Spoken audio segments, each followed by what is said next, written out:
Last Sunday, we began the season of Advent in the Christmas calendar. It's the beginning of the Christian calendar year. Advent literally means the coming of our Lord Jesus and the coming of Jesus' kingdom to this earth. Welcome to one of our videos from St. Mark's Episcopal in Dalton, Georgia. As I said, we're beginning the season of Advent and the time leading up to Christmastide when we celebrate the nativity of our Lord Jesus Christ.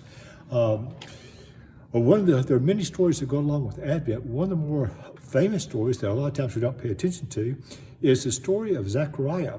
Now, Zechariah was the husband of Elizabeth, and they were older and did not have any children. Zechariah was a priest from the tribe of Abijah, the lineage of Abijah, and one of his jobs as being one of the priests in the temple was to once every 3 years, his job would be to go into the temple, to the Holy of Holies, what they call the sanctuary of the temple, to burn incense as part of the celebration and the ceremony of God literally dwelling in the temple. So he was in the temple in Jerusalem. Well, while he was in the temple, the angel Gabriel appeared to him. And this is recorded in the first chapter of Luke. Gabriel came to him and told him that he and Elizabeth would have a son, and that this son would do great things and proclaim the becoming of the Messiah.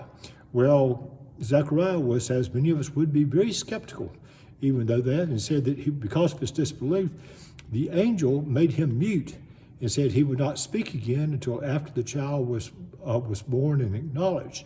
So his disbelief led his being mute, but the angel Gabriel also told him that he would name the son John, even though they didn't have any ancestors or relatives by that name, sort of against the Jewish tradition. Anyway, that was the story. There's some things we can learn from the story of Zechariah and Elizabeth and their faith in believing this. We can learn about God's promises, that God is faithful to his promises, despite our belief sometimes. We can learn that sometimes silence can lead to spiritual growth, as it did for Zechariah. Even though he was mute for several months after that, he grew in his faith in what God would fulfill.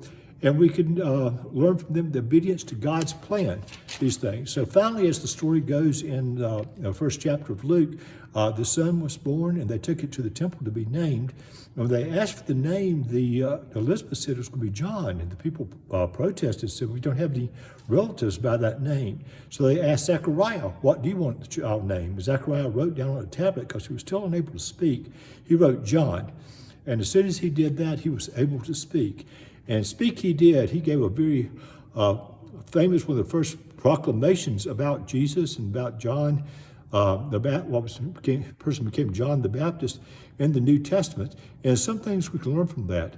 Zechariah made the statement in the temple. He says, talking about his son, he says, you will go before the Lord to prepare his ways, to give his people knowledge of salvation by forgiveness for their sins.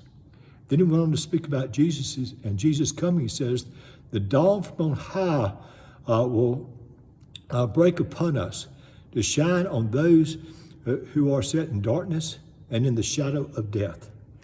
And these prophecies did come true. And for that we can say, thanks be to God.